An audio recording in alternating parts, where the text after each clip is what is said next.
I ain't folding under pressure, I ain't switching for no hoe. I ain't talking to no cop and I ain't telling on my bros. Ain't no killer, but don't push me, fingers itching on that pole. What's good, YouTube? It's your boy KFLeXin. I'm back here with another video, and today I got the post game Ravens versus Baltimore. Now, Ravens versus Baltimore. Listen, Ravens versus Dolphins. Now, y'all see, the game is not even over yet, guys. The game pretty much over, but it's not over yet. I stopped watching, okay? Remember a couple days ago, weeks ago, I told y'all that, you know, if you stop watching when our back was coming in the game, I wouldn't judge y'all. I watched all the way till 5 minutes up in the fourth. I couldn't watch no more, guys. All right, unwatchable football. I don't know if you guys are still watching this game right now when there's 3 minutes left. Hey, shout out to you, more power to you. But I can't watch that, guys. I can't watch David Fields and Brock Osweiler compete for who's the worst backup quarterback of all time. It's just not something I'm interested in watching on my Saturday night.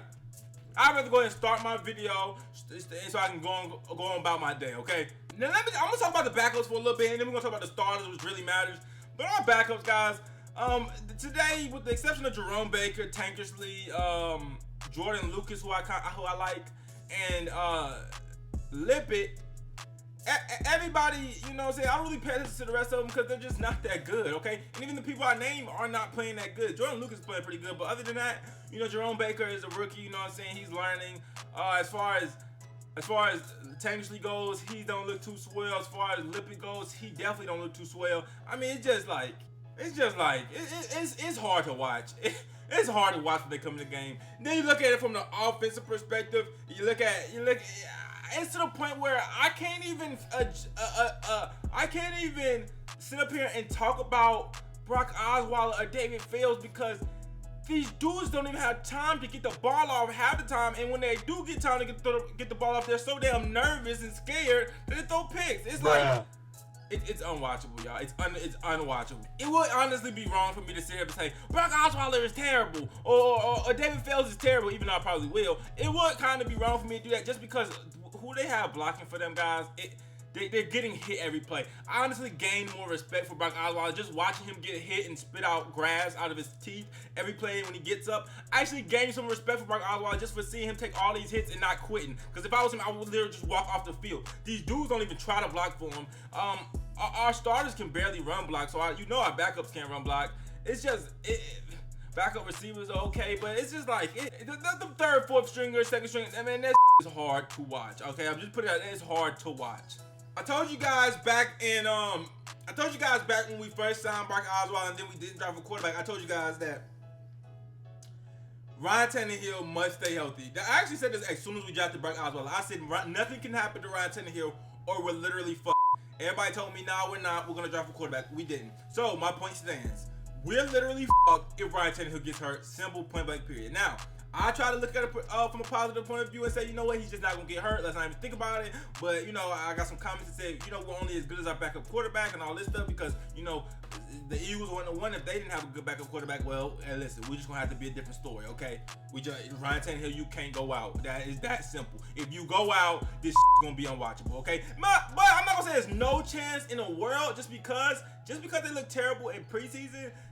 Like I said, it's a lot of variables that go into why Brock Osweiler looks terrible. Now, I know Brock Osweiler is terrible from his resume, but just from now, like, for instance, David Fields or whoever else looks terrible behind that line, they're not behind our starting line. They don't even have time to throw the ball. So, it's a lot of other variables that factor in than them just being trash, okay? It's like they're playing around a bunch of trash players. It's nothing but a whole trash equation, okay? But anyways, let's talk about the starters. Now, when our starters was in the game, we was winning 10-3. The Ravens also had some starters playing. They did not have Joe Flacco playing, and they did not have Terrell Suggs playing, or I don't believe Eric Weddle played, but he might have. However, some of the starters did play. And by the way, in the first half, Kiko Alonso ran to the Ravens sideline on accident.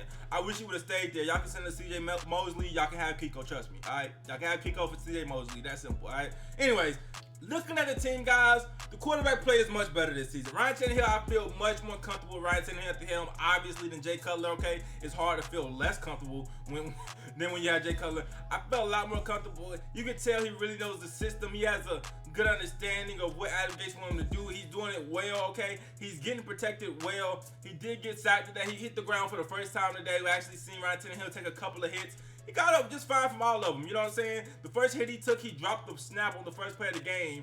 And, you know, he got up well, you know what I'm saying? So that was over with. We seen Ryan Tannehill take a hit. It's okay, guys. It's okay. breathe out. Now the first 4 drives were absolutely atrocious. Football, like it was like the first 4 or 3 drives where we did not even get a first down. We had like negative yards. It was a terrible. Towards the end, we started looking good. Had a great drive, and Danny Amendola ended up scoring a touchdown to take the lead. And then we had another good drive to close out the first half where we got a field goal.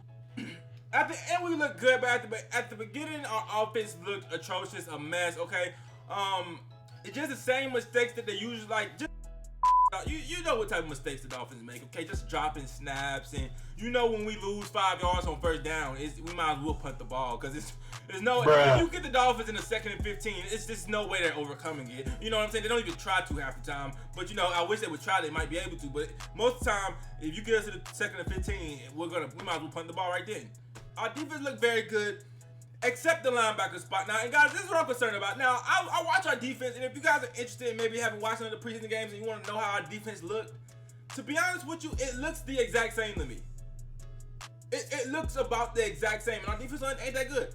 Our linebackers are still very, very suspect. All right, I'm not going to lie to y'all and say our linebackers improved. That's why I wanted Roquan Smith so much, but he got taken before I picked. It is what it is. But our linebackers look very, very suspect.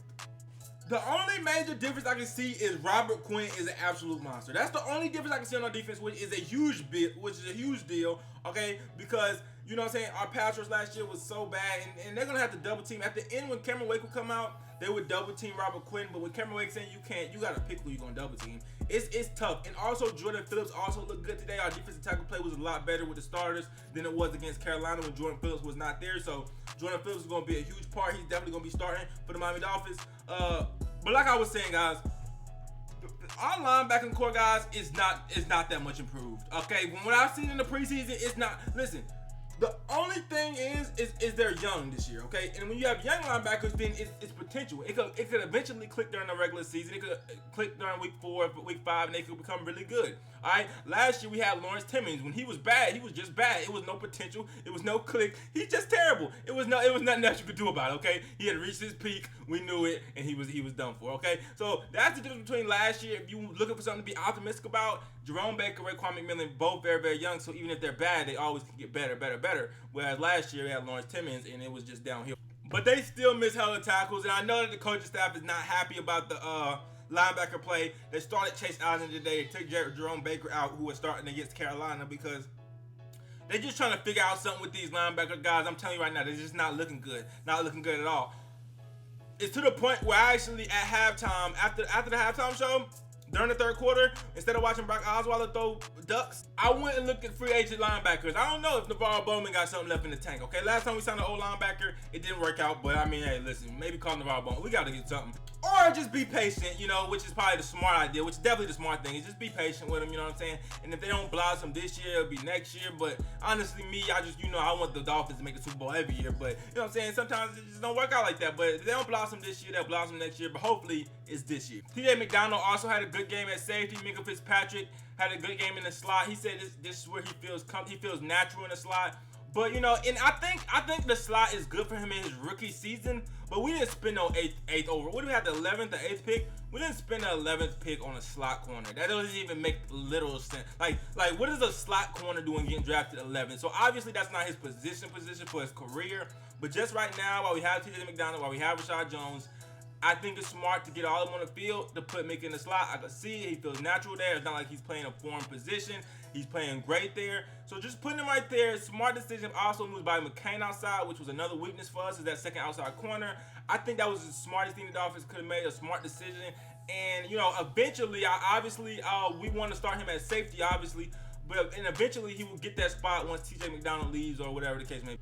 But like I said, getting back to the defense, man, they look much of the same. Okay, they look much of the same in my opinion. They still wasn't stopping running quarterbacks. The linebackers were still missing tackles. Okay, and that was our main problems from last year and even 2016 year when we made the playoffs. It was just the linebacking play has been mediocre in Miami for a while now, and it don't look like it's changed. Okay, now these guys are young, so they have, like I said, they have potential. I'm gonna keep saying that they have potential to change, but as of right now, it don't look like it's changed. You know what I'm saying? Raekwon McMillan's not coming in and just being a straight beast off the gate. You know what I'm saying? There's gonna be some growing pains. The pass rush looks way better.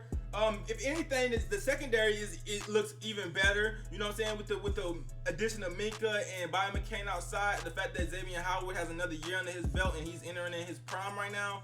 And you have TJ McDonald, who you know what I'm saying, competition brings the best out of everybody. So when TJ McDonald, when we drafted Minka Fitzpatrick, I think that's gonna bring the best out of him because he knows that, you know what I'm saying, if he's not performing, shit, we can move Bobby McCain right back in the slot and we can take you out the game. So you know what I'm saying, competition brings the best out of everybody. So TJ McDonald was playing really well. You also have Rashad Jones, who we've never complained about. Rashad Jones has also always been a beast. And I think as long as nobody gets injured, because as y'all can see, our backups look terrible, our defense is going to be pretty stout, you know what I'm saying, if our linebackers can even play mediocre.